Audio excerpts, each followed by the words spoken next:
Om Puurnnam-Adah Puurnnam-Idam Puurnat Puurnam-Udachyate Purnasya Puurnamadaya Purnamevavashishyate. Om Shanti Shanti Shanti. Om Neelambujasya Balkomalangam Ita Samaropita Vamabhagam Panau Maha Sayaka Charu Chapam Namami Ramam Raghuvanshanatham.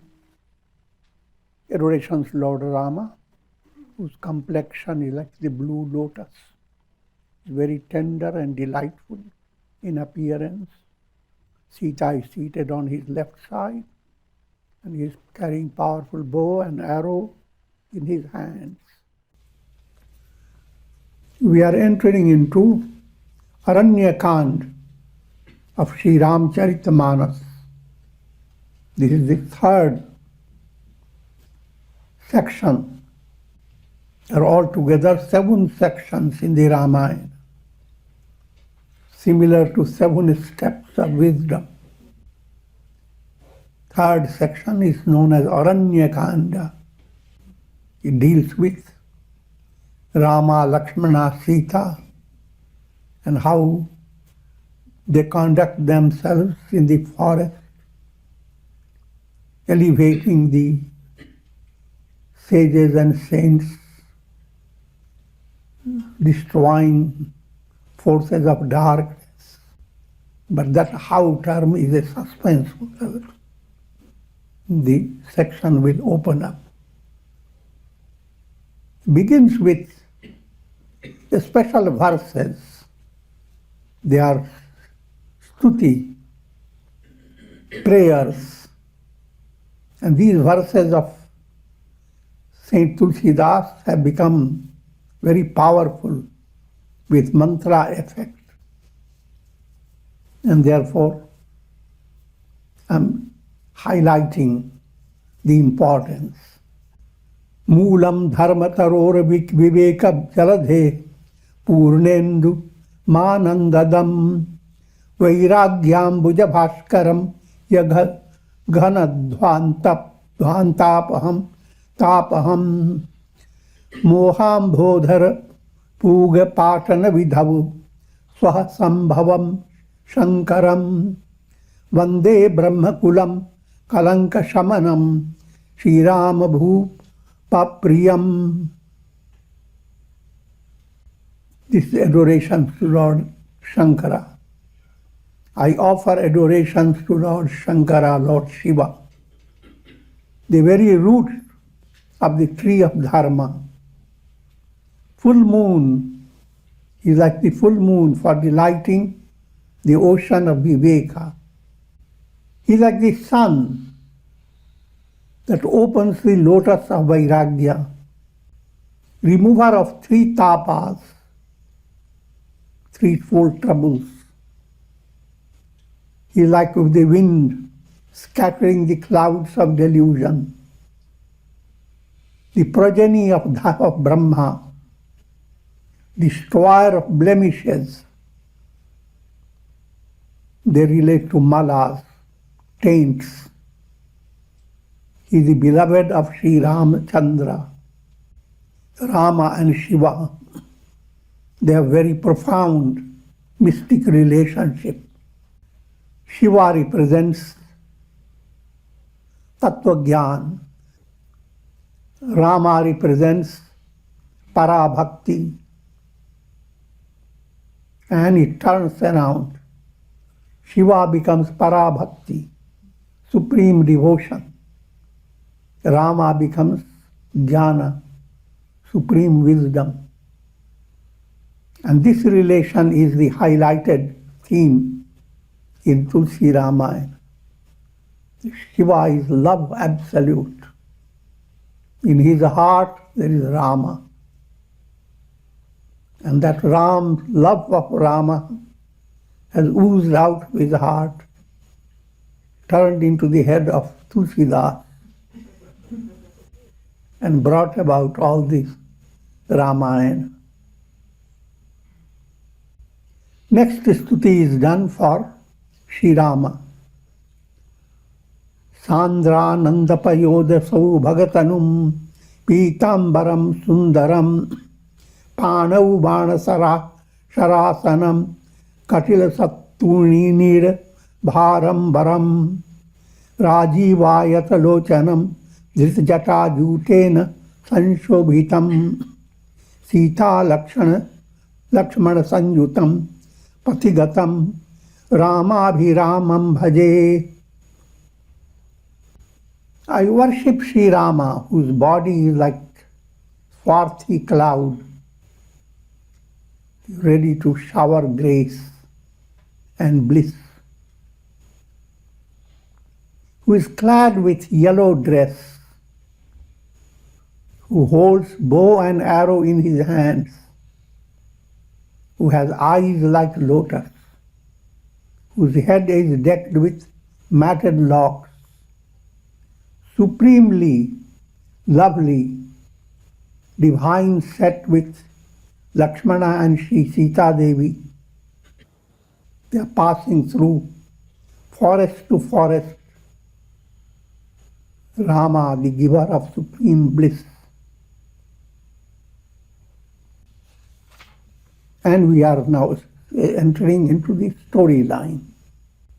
Uma Rama Guna Gudha Pandit Muni Pavahi Virati Pavahi Moha Bimudha Je Hari Vimukhana Dharma Rati. Shiva is, the entire Ramayana is brought in the form of Shiva relating the Ramayana to Parvati. There are different sets. Kakabhushundi relating the entire Ramayana to Garuda. And similarly, Tulsi Das is relating it to saintly associations. The meaning of what I have read now, Shiva is telling, O Parvati, the virtuous qualities of Sri Rama are very profound. Those who are Pandits term has become very popular, but Pandits implies anyone who has developed Vivekabuddhi, or anyone who is becoming very devoted to Vivekabuddhi, intuitive intellect. Such a person is called Pandit. So, those who are Pandits, sages and saints, they fill their mind with glories of God, the virtuous qualities of God, Rama. As a result, they develop intense vairagya, dispassion, which implies their love for worldly attainment wanes. They are no longer interested in keeping up the bondage of karma and going from one life to another. So you want to have only two choices. One, sakamya, another nishkamya. Sakamya means you continue to hold yourself as individual soul, looking forward to comfortable status in the world of time and space. And karma goes on giving you the answer, but not complete answer. Led by karma, you improve your circumstances. But for how long? Things change. Because nothing in this world of time and space is permanent. It's transient. The world of time and space is like a dream. and you can't complete your cream in your dream. I'm joking. So the more you understand or reflect upon who God is and what are His attributes and what do they mean, it's called Godward mind. The more you do, greater is vairagya in your heart. Vairagya, detachment from the world process. Dispassion. Those who turn away from God, see, one side God, another side world process. The Godward movement is called Shreya. Worldward movement is called Preya. Shreya is good. Preya is pleasant. You don't go after what is just pleasant to your mind and senses. You turn towards Preya. Thereby, you're moving away from God. And you don't have love of dharma. If you turn towards Shreya, turn towards God, you are going to witness the victory of dharma over adharma, victory of truth over falsehood, victory of light over darkness. So Godward movement has all these blessings. Worldward movement is a kind of a dogward movement. Purnar Bharat Priti Mai Gayi Mati Anurup Anup Suhai Ab Prabhu Charit Sunahus Ati Pavan Karat Jeban Surnar Muni Bhavan. Tulsi says, I have, according to my little intellect, expressed the glory of Bharata, his Anupam Bhakti, incomparable devotion to God, his profound love. Bharata, as I have explained, is the embodiment of Bhakti. So having given importance to Bhakti and spoken of the glorious effects of devotional movement, now Tulsi turns his attention to Rama and Lakshmana. What do they do? As well as Sita. Ram, Lakshman, Sita. Rama is Jnana movement, Jnana embodiment. Lakshmana is Jnana embodiment. Sita is Vivekabuddhi, for whose sake all the yoga is practiced. Karma yoga, bhakti yoga, dhyana yoga, jnana yoga, all these are practiced for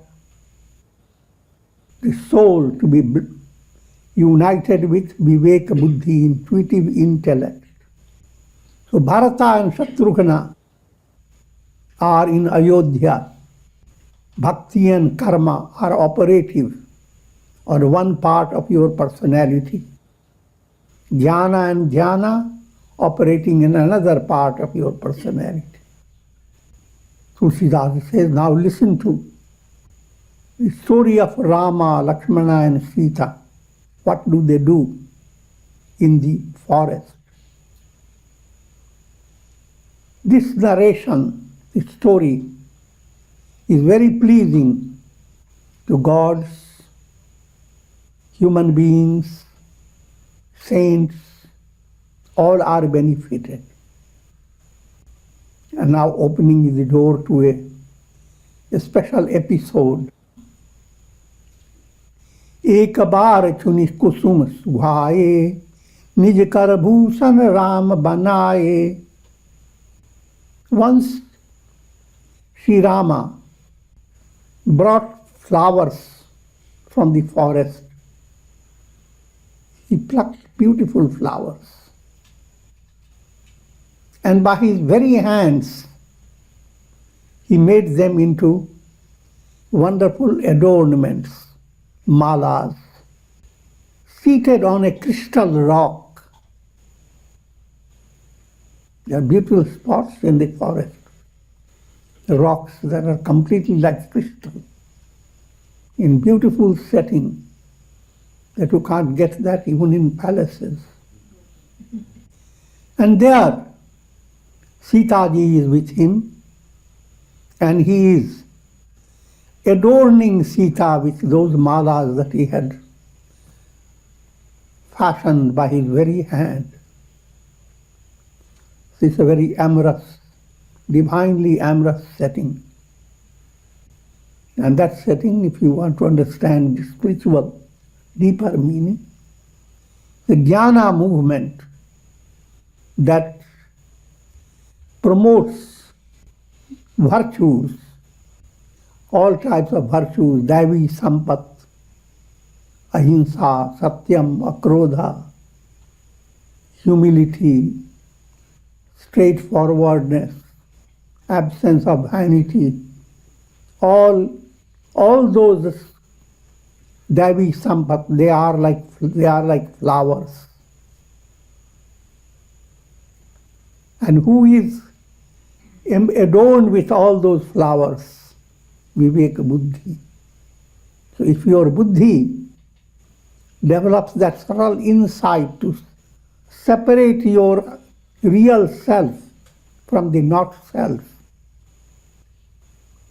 in that movement, all those qualities will begin to develop in your personality without your effort.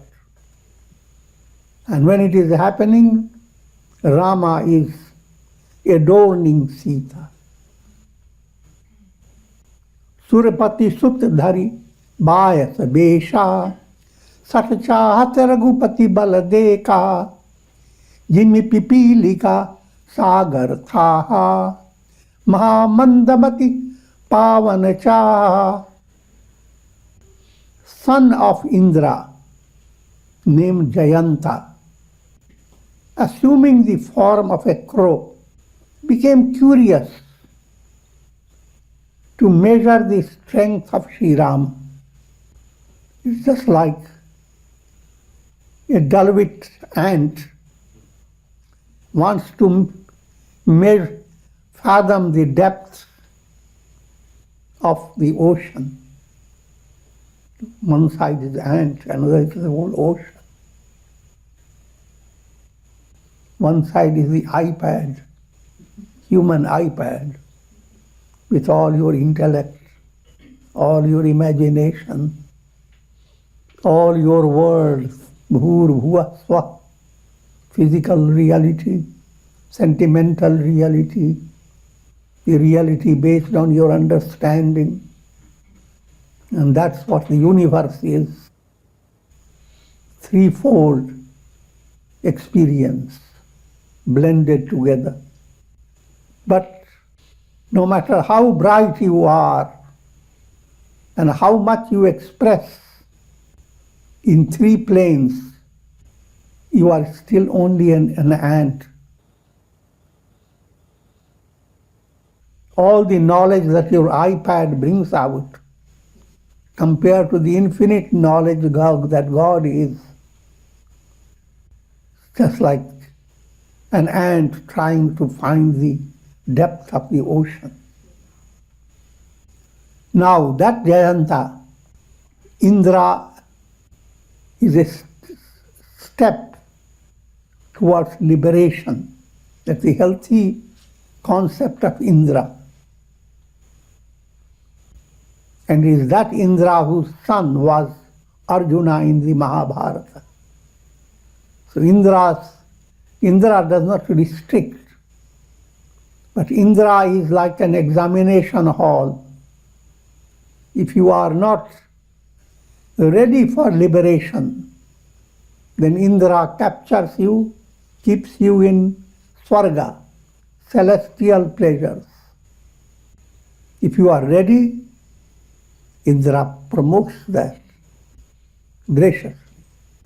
Now, Jayanta is a son of Indra with Bhogabbuddhi, whose mind is after worldly enjoyment. The name Jayanta, Jaya-anta. Jaya is victory. Anta is to end the victory.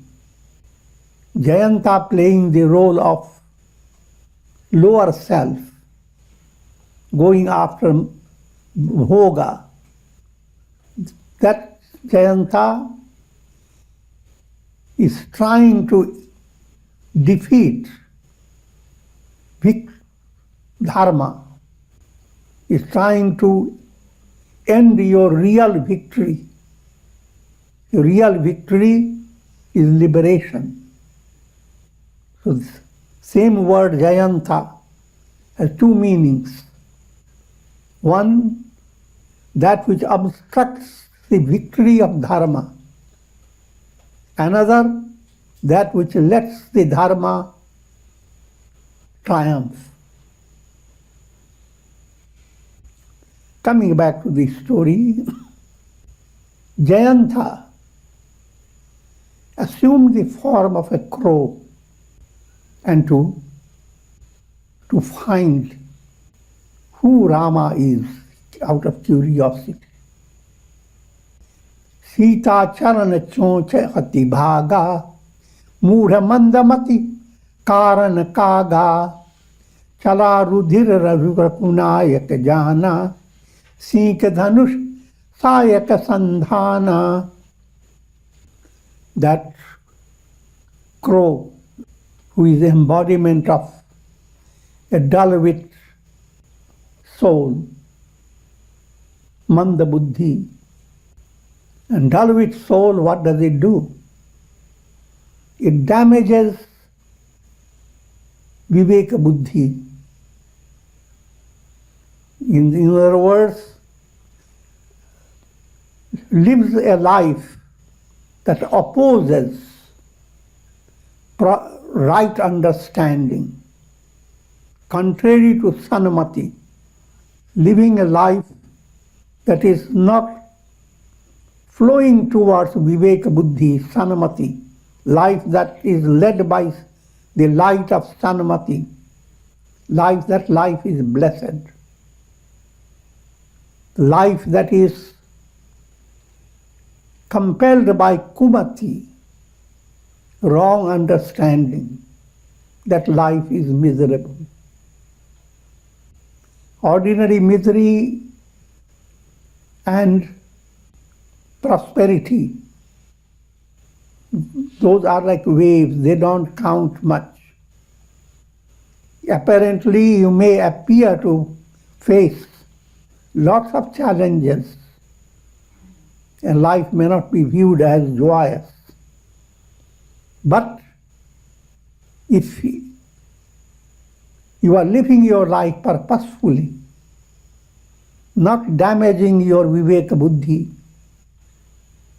you are really progressing. You are progressing by your prosperity. You are progressing by your adversity. Both are purposeful in your life. And that you have to understand that. So, in a storyline, the crow with very sharp beak, Sita charana choncha hati bhaga, mudha mandamati karana kaga, chala rudhir raghunayak jana, sink dhanush shayaka sandhana. She pecked at the sole of Sita's feet, and immediately blood began to ooze out. The moment Lord Rama saw this, he discharged an arrow. He took a little straw and invoked Brahmastra through that. And the arrow was directed towards the crow, for destroying mystical understanding. Jayanta bhoga drishti, or the dualistic vision. Dualistic vision and bhoga drishti are synonymous. Dvaita drishti, bhoga drishti. As long as you view there are multiplicity of things around you, as long as you view the reality of time, space and causation. For simple understanding, think of your dream. Time, space, causation in your dream all are illusory. But if you go on viewing them real, there you are dreaming, you are not awake. So, that the Dvaita Drishti was possessed by Jayanta. And Dvaita Drishti is damaging to Sanmati. The more you become aware of your ego, greater is the damage of your real, profound Sanmati that allows the soul to commune with God, and that allows you to transcend the world of time, space, causation, to realize I am Brahman. Now what happens in sadhana? That's what Jnana does. Jnana deals with bhoga drishti, discharges brahmastra, brahmakara vritti, and brahmakara vritti destroys dualistic vision. The crow had two eyes, but Rama's arrow leaves the crow with only one eye. And that's very allegorical. One eye means there is non-dualistic vision. Two eyes, dualistic vision. But from dualistic vision to vision of non-duality, that's your entire spiritual sadhana process. It's not to be attained in one single day. But that's your goal. How to remember always when Rama asked Hanuman, how am I related to you? Deha buddhya tu dasoham. From the point of view of the body, I am a slave. From the point of view of the soul, I am a ray, and you are like the sun. And from the absolute point of view, I and you are one. So that absolute point of view is Advaita Drishti. But how did you begin? You are a slave. Become a channel of God. An instrument of divine will. How do you become an instrument? By integral yoga, under proper guidance.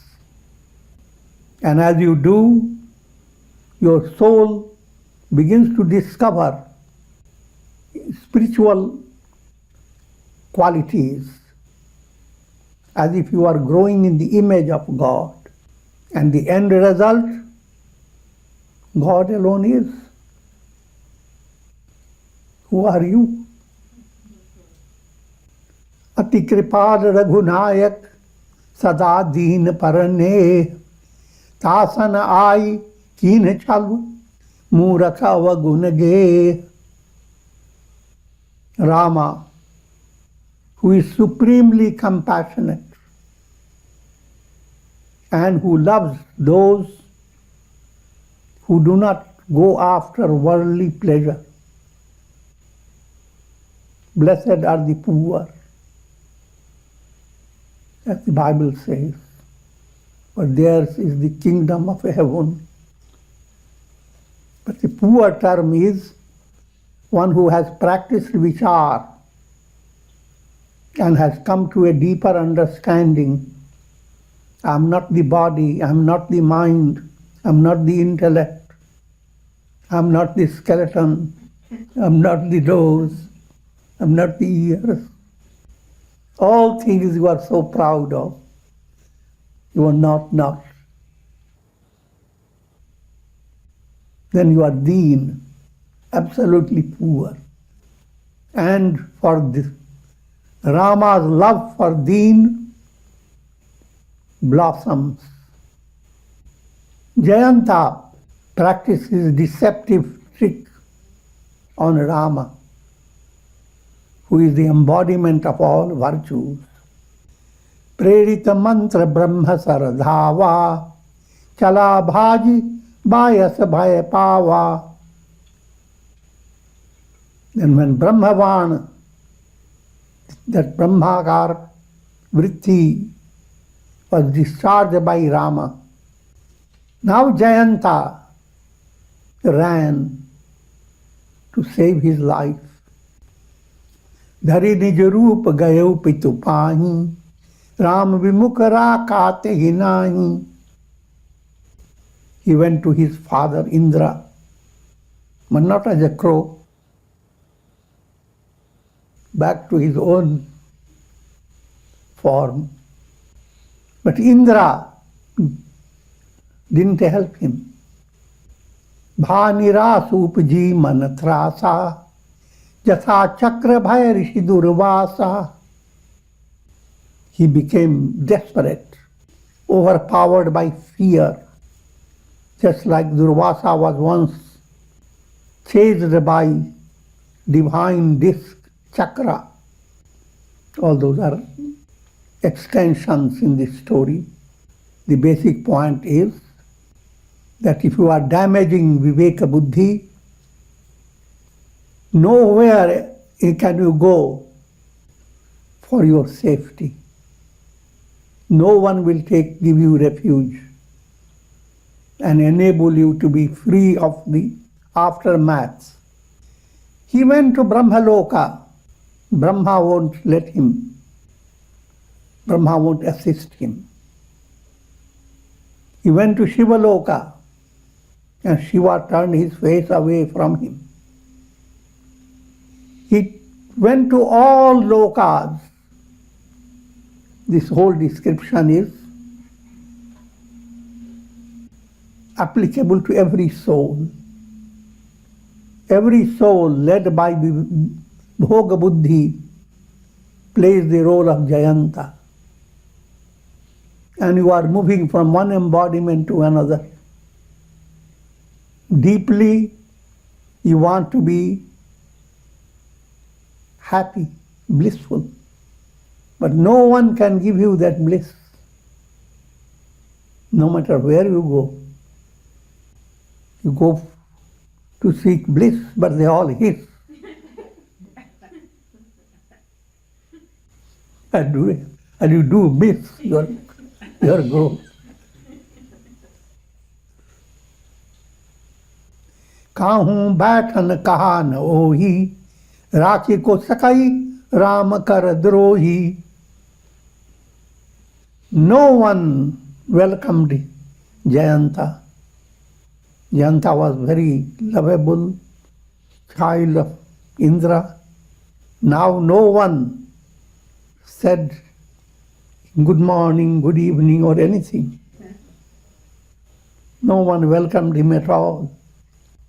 Nowhere in the world anyone can be settled in peace if he is opposed to Rama.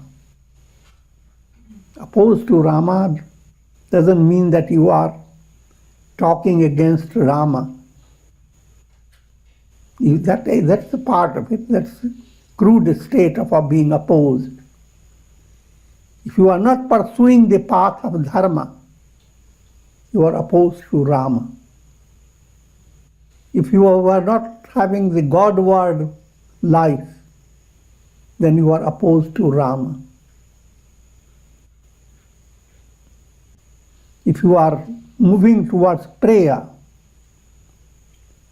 all that is pleasant without allowing your inner understanding to be mature, leading the soul to enlightenment, then you are opposed to Rama.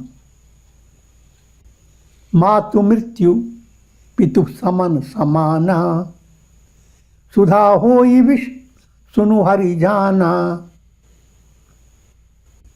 In all relationships, there is no joyous affection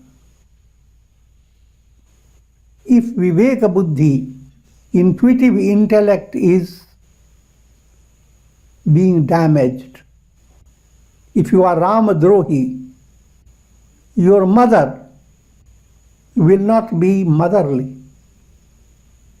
Your mother will prove to be an agent of death. Your father will be similar.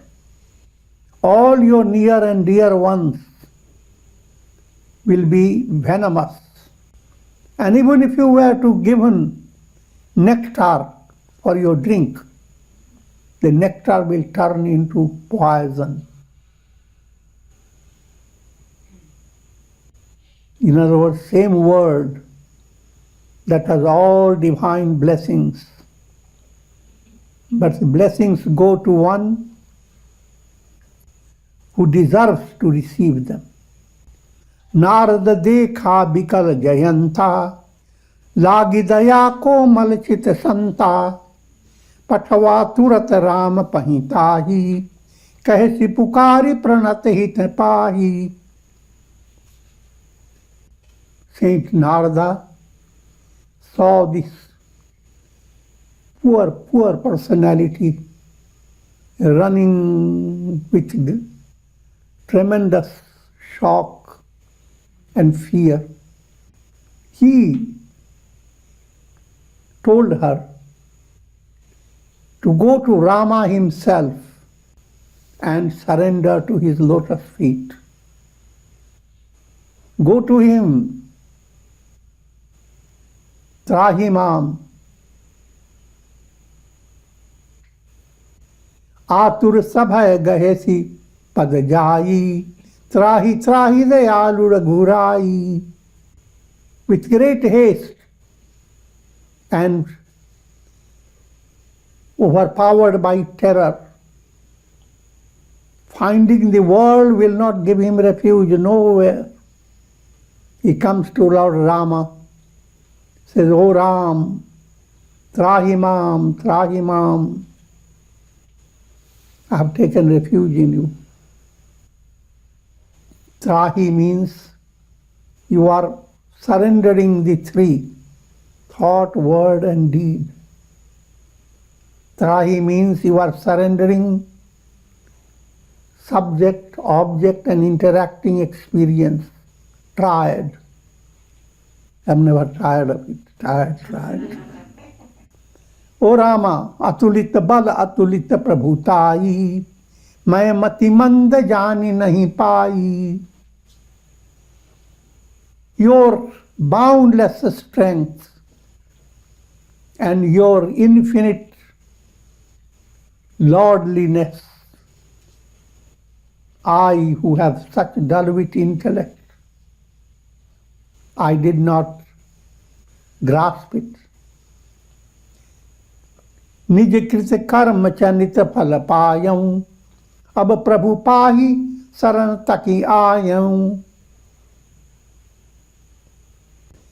I have already experienced the fruits of my karma, this negative karma. Please, I have taken surrender to you. Give me refuge. Shiva tells Parvati, Suni kripal ati arat bani, ek nayan kar taja bhavani. O Parvati Devi, Rama directed the Brahmastra to one of his eyes. He ended up possessing only one vision. And He lived happily ever after. From ordinary crow, he became Kagabhushundi. All souls are crows, croaking for nothing. Cocks don't crow, but for me everything is possible.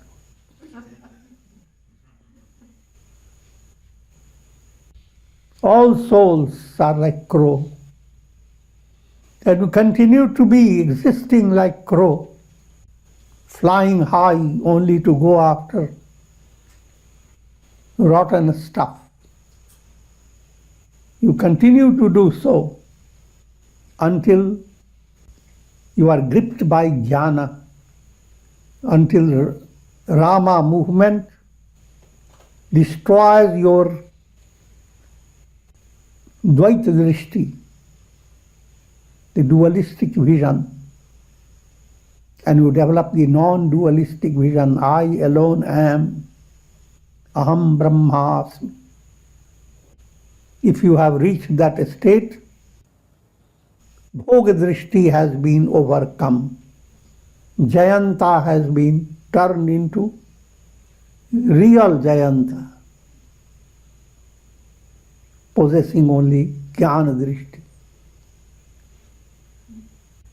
Jayanta, that which ends with victory. The other meaning is that which goes after ending victory. Little change. And with this I'm going to conclude. Om